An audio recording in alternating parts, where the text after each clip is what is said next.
Jay, Andre LeBlanc, hey, MAC&DRE show, y'all check that shit out. They wanna know about it. They wanna see what's up. They trying to get it poppin'. They trying to be like us. It's MAC&DRE, oh. It's MAC&DRE, oh. It's MAC&DRE, oh. It's MAC&DRE, oh. The MAC&DRE show. MAC&DRE, oh. MAC&DRE show. Mac World.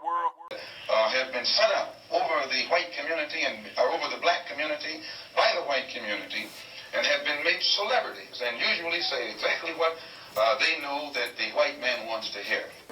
I just told you a little while ago, these leaders that they called... That nigga on point. All that shit that nigga was saying is what's happening right now.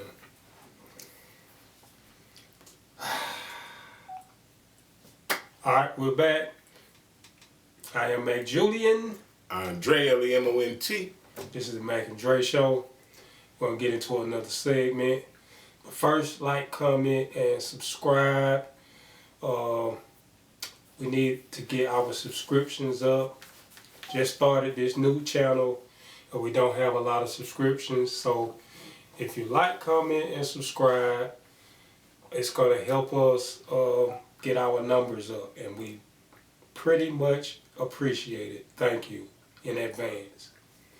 So we're going to get to the next topic, and because over the past few days, it's been, you know, the talk of the internet is, of course, Drake. So I've been trying to get Dre ass over here for a couple of days.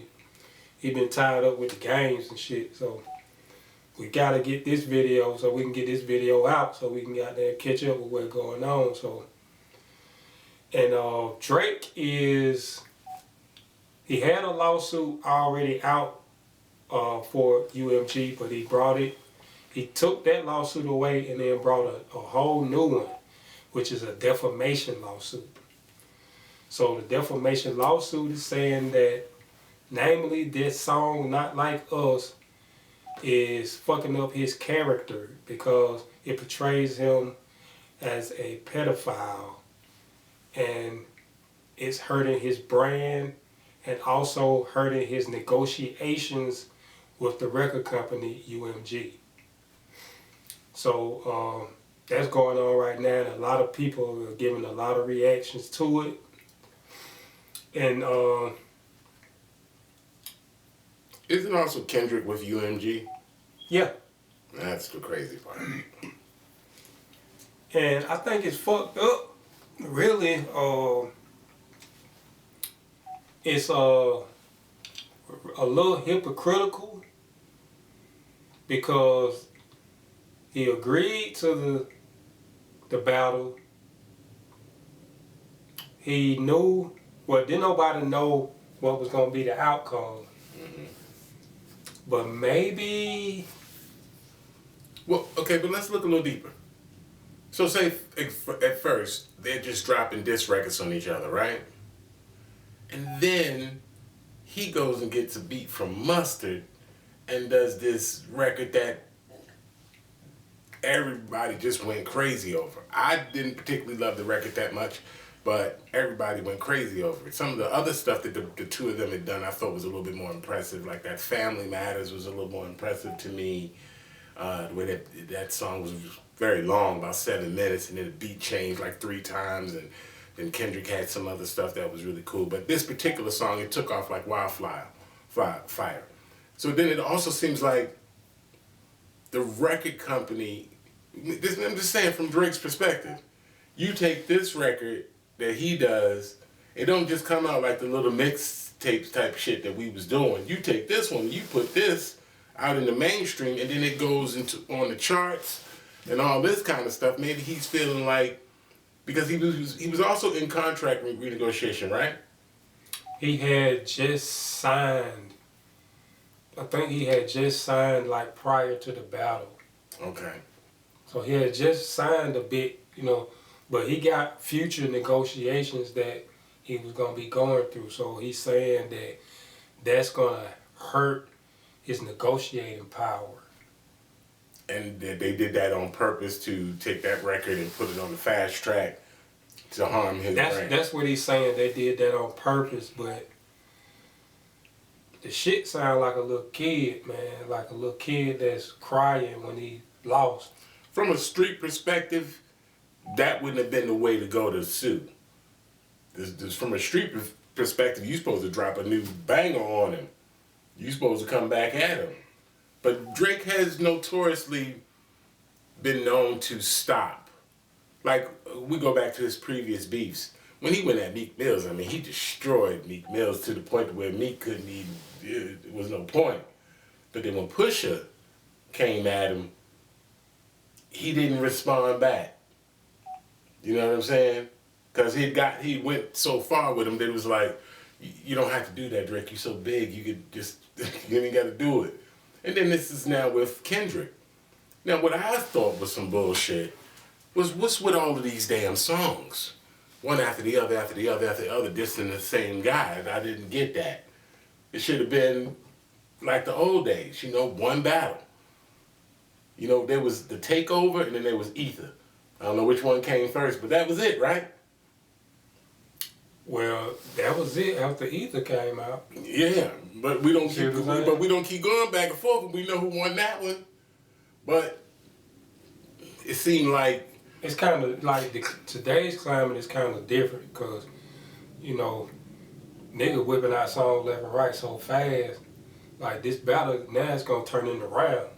Yeah, but it has never happened before. It was very weird. Yeah, I agree. It never happened before, but it was very entertaining. It really, I'm telling you what it do though. It really showed the versatility of the motherfuckers that's rapping. Right.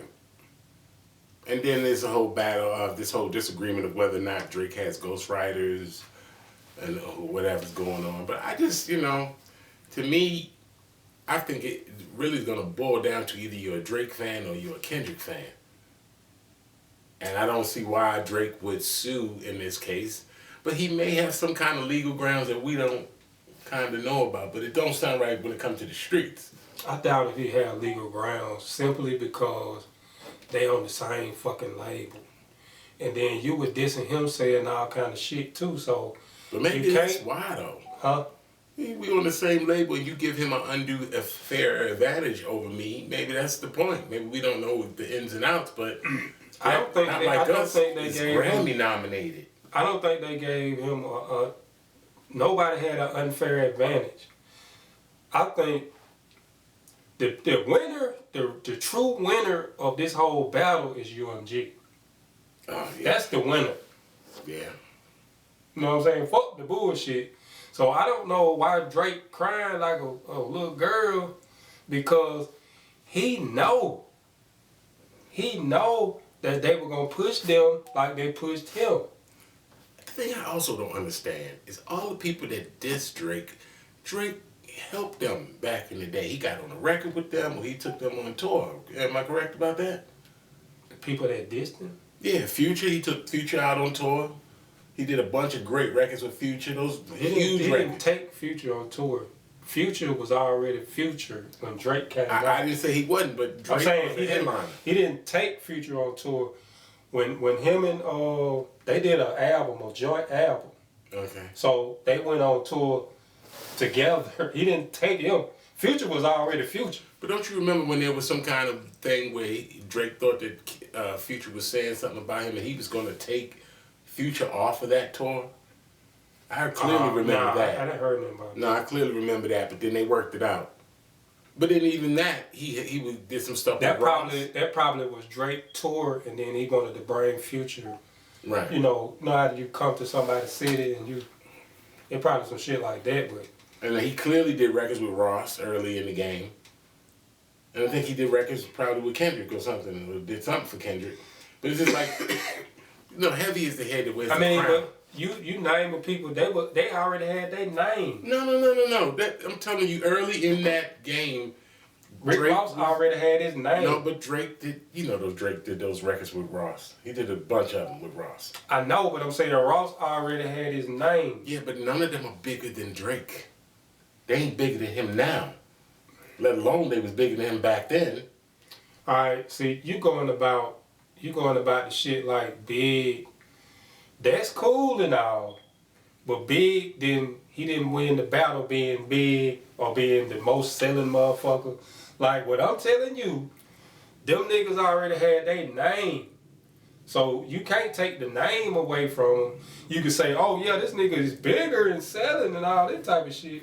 But he already had his name, so you can't say he made them. But none of them have had the run that he's had. Drake been busting since what, 2007?